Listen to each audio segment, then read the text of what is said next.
Hello friends, welcome to सरकारी job way official YouTube channel. आज की इस वीडियो में हम बात करेंगे Haryana public service commission HPSC की new recruitment notification online form apply process के बारे में।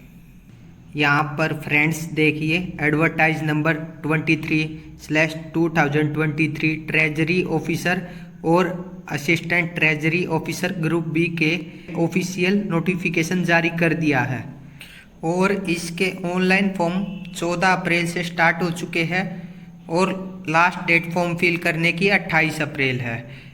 Treasury officer and assistant treasury officer के लिए और ट्रेजरी ऑफिसर के लिए टोटल नंबर ऑफ पोस्ट 5 रहने वाली है और असिस्टेंट ट्रेजरी ऑफिसर के लिए आपकी टोटल पोस्ट 30 रहने वाली है।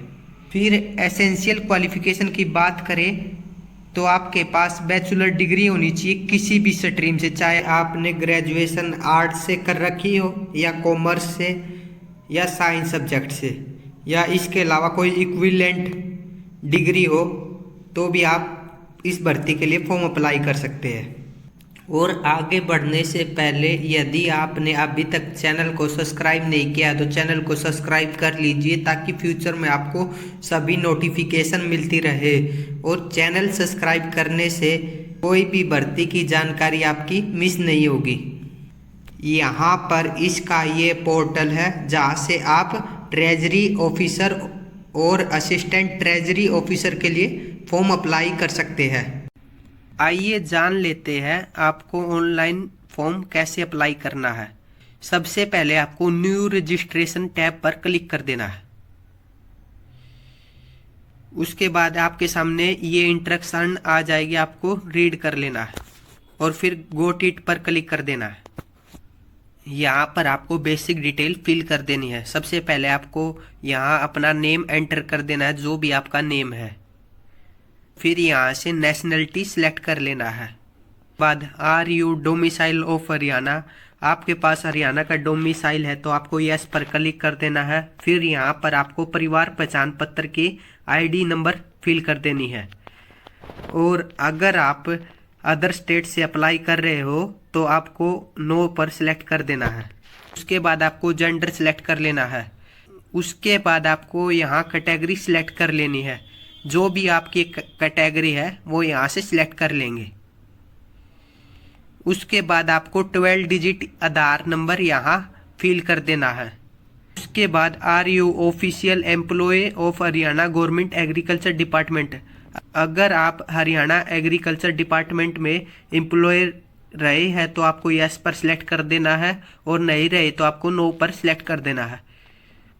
उसके बाद आपसे ये पूछ रहा है कि प्रेजेंट में आप कॉन्ट्रैक्ट बेस पर या डेली वेज बेस पर department board corporation of Haryana government में काम कर रहे हो तो आपको यस पर सिलेक्ट कर देना है, अदरवाइज नो पर सिलेक्ट कर देना है।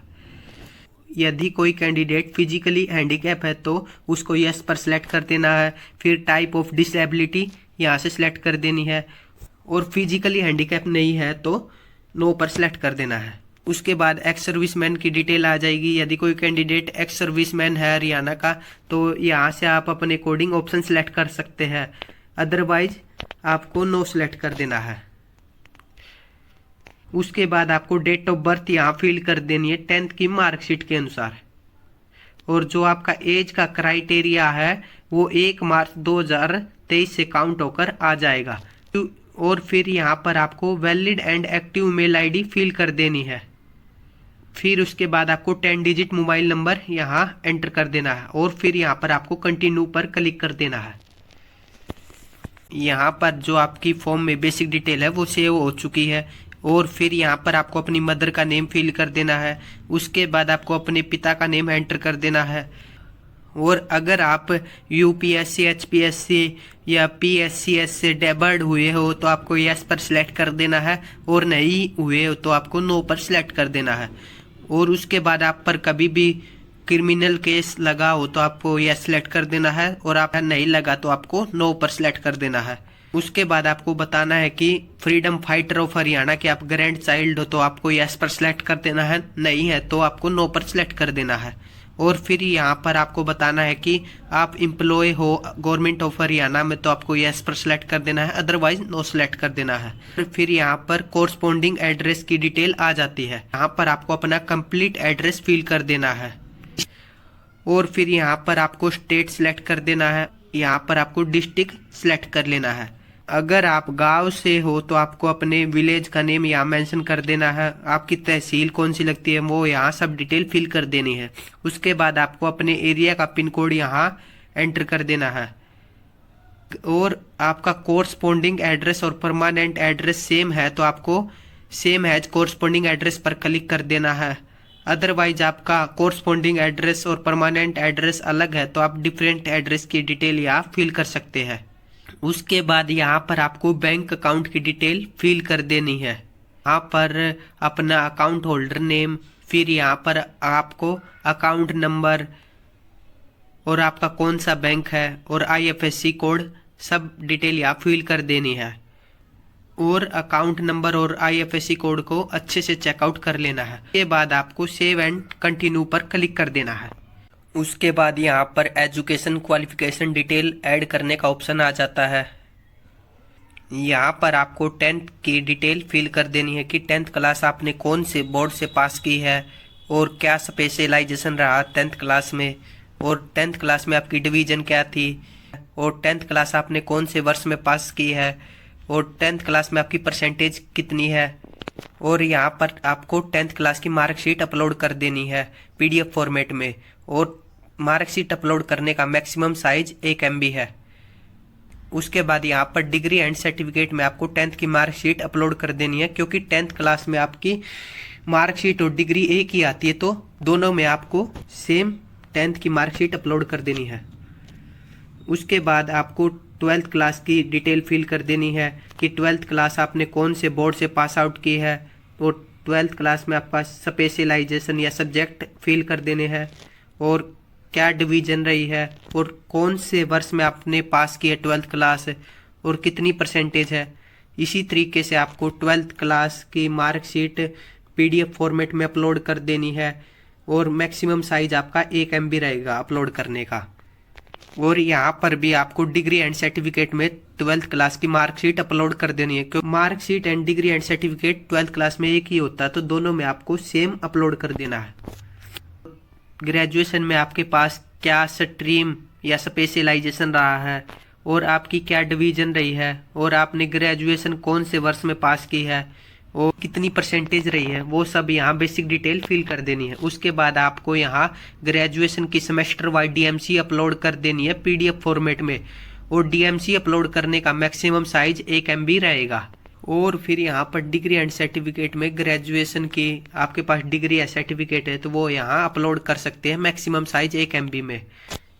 उसके बाद अगर आपके पास पोस्ट ग्रेजुएशन या हायर क्वालिफिकेशन की एलिजिबिलिटी है तो वो डिटेल यहाँ फिल कर सकते हैं, और इसमें आपकी बिल्कुल कंप्लीट ग्रेजुएशन होनी चाहिए तो ही आप आवेदन कर सकते हैं। कंप्लीट ग्रेजुएशन नहीं है तो आप बिल्कुल आवेदन नहीं कर पाओगे। अपीयरिंग बच्चे इस भर्ती के लिए अलाउड नहीं है। उसके बाद आपको यहाँ टिक बॉक्स लगा देना है, और आपके पास 10th क्लास में हिंदी या संस्कृत एक सब्जेक्ट रहा है, और सेव एंड कंटिन्यू करने से पहले आपको एजुकेशन की डिटेल एक बार चेकआउट कर लेंगे। उसके बाद ही आपको सेव एंड कंटिन्यू पर क्लिक कर देना है। उसके बाद हमारा जो नेक्स्ट स्टेप है वर्क एक्सपीरियंस डिटेल का आ जाता है। अगर आपके पास एक्सपीरियंस है तो आप वो एक्सपीरियंस की डिटेल यहाँ शेयर कर सकते हैं। आपको बताना होगा कि आपने कौन सी ऑर्गेनाइजेशन में काम किया है और आपका मैनेजमेंट लेवल क्या था वो यहाँ से सिलेक्ट कर लेंगे, और आपकी पोस्ट क्या थी और आपने कब से कब तक काम किया वो डिटेल यहाँ सब फिल कर देनी है। और यहाँ पर आपको फिर एक्सपीरियंस सर्टिफिकेट अपलोड कर देना है PDF फॉर्मेट में, और एक्सपीरियंस सर्टिफिकेट अपलोड करने का मैक्सिमम साइज 1 MB है। अगर आपके पास एक्सपीरियंस नहीं है तो आपको सेव एंड कंटिन्यू पर क्लिक कर देना है। उसके बाद जो हमारा नेक्स्ट स्टेप है डॉक्यूमेंट अपलोड करने का सेक्शन है। यहाँ पर आपको पासपोर्ट साइज फोटोग्राफ अपलोड कर देनी है मैक्सिमम 1 MB के साइज में, और यहाँ पर साफ साफ बोला गया है कि फ़ोटो के ऊपर आपका साइन होना ज़रूरी है। अगर आपका फ़ोटो पर साइन नहीं है तो रिजेक्शन का कारण भी हो सकता है। और जो फोटो की आपकी डायमेंशन है मिनिमम 100 पिक्सल और मैक्सिमम 150 पिक्सल के बीच में होनी चाहिए। और इसी तरीके से आपको सिग्नेचर अपलोड कर देना है। सिग्नेचर आप जेपीजी फॉर्मेट में भी अपलोड कर सकते हैं और सिग्नेचर अपलोड करने का मैक्सिमम साइज 1 MB है। और सिग्नेचर की जो आपकी डायमेंशन है मिनिमम 50 पिक्सल और मैक्सिमम 150 पिक्सल के बीच में होनी चाहिए। और सिग्नेचर आपको वाइट पेपर पर ब्लैक पेन के साथ करना है। उसके बाद आपको यहाँ हरियाणा डोमिसाइल सर्टिफिकेट अपलोड कर देना है PDF फॉर्मेट में। और यह सर्टिफिकेट अपलोड करने का मैक्सिमम साइज 1 MB रहेगा। उसके बाद आपको कास्ट सर्टिफिकेट अपलोड कर देना है PDF फॉर्मेट में। और कास्ट सर्टिफिकेट अपलोड करने का मैक्सिमम साइज 1 MB है। फिर यहाँ पर आपको परिवार पहचान पत्र प्रूफ का सर्टिफिकेट अपलोड कर देना है PDF फॉर्मेट में। मैक्सिमम साइज 1 MB रहेगा। और इसी तरीके से आपको आधार कार्ड अपलोड करना है PDF फॉर्मेट में। मैक्सिमम साइज आधार कार्ड अपलोड करने का 1 MB रहेगा। सभी डॉक्यूमेंट अपलोड करने के बाद आपके सामने डॉक्यूमेंट का रिव्यू आ जाएगा। उसके बाद आपको डिक्लेरेशन को रीड कर लेना है और फिर यहाँ पर आपको प्रीव्यू एंड सबमिट पर क्लिक कर देना है।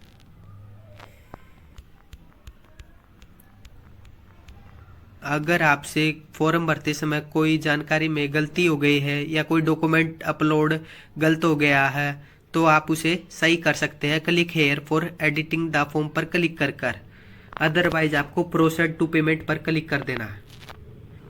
और यहाँ पर आप फाइनल सबमिशन करने के बाद कुछ भी अपडेट नहीं कर पाओगे एप्लीकेशन फॉर्म में। और फिर ओके पर क्लिक कर देना। और यहाँ पर आपकी कैटेगरी के अनुसार पेमेंट डिटेल आ जाएगी। उसके बाद आपको मेक पेमेंट पर क्लिक कर देना है। उसके बाद आपको यहाँ रजिस्टर्ड मोबाइल नंबर एंटर कर देना है और फिर आपको प्रोसीड पर क्लिक कर देना है। और फीस सबमिट करने से पहले आपको अपना एप्लीकेशन फॉर्म अच्छे से चेकआउट कर लेना है, क्योंकि फीस पे करने के बाद आपका कुछ भी फॉर्म में एडिट नहीं होगा। और यहाँ पर आने के बाद पेमेंट गेटवे चूज करेंगे। आप चाहे फोन पे UPI और पेटीएम UPI यूज कर सकते हैं। आप चाहे तो डेबिट कार्ड क्रेडिट कार्ड भी यूज कर सकते हैं। आप चाहे तो गूगल पे या अनदर UPI भी यूज कर सकते हैं। और नेट बैंकिंग भी यूज कर सकते हैं फीस पे करने के लिए। जो भी आपको ऑप्शन सही लगता है और जो भी आपके पास अवेलेबल हो अपने अकॉर्डिंग सिलेक्ट कर ले यहाँ से। उसके बाद हम यहाँ से कोई भी माध्यम सिलेक्ट कर लेते हैं। यहाँ पर आपको कार्ड की डिटेल फिल कर देनी है, जैसे card number, expiry, card holder number या CVV डालकर आपको पे नाउ पर क्लिक कर देना है। उसके बाद आपकी पेमेंट सक्सेस हो जाएगी। बाय चांस किसी वजह से आपकी पेमेंट फेल हो जाती है तो आपको दोबारा फीस पे करने की आवश्यकता नहीं है। आपको 24 से 48 घंटे का वेट कर लेना है। और इस तरह ट्रेजरी ऑफिसर और असिस्टेंट ट्रेजरी ऑफिसर के लिए आप ऑनलाइन फॉर्म फिल कर सकते हैं। अगर फिर भी किसी भाई या बहन को डाउट है किसी भी जानकारी को लेकर तो हमें कमेंट बॉक्स में कमेंट कर सकते हैं। अगर आपको हमारी जानकारी पसंद आई है तो चैनल को सब्सक्राइब कर लीजिए ताकि फ्यूचर में ऐसी ही नोटिफिकेशन आपको मिलती रहे। बाकी की जानकारी के लिए बने रहिए हमारे साथ। Thanks for watching. देखते रहिए सरकारी job way official YouTube channel.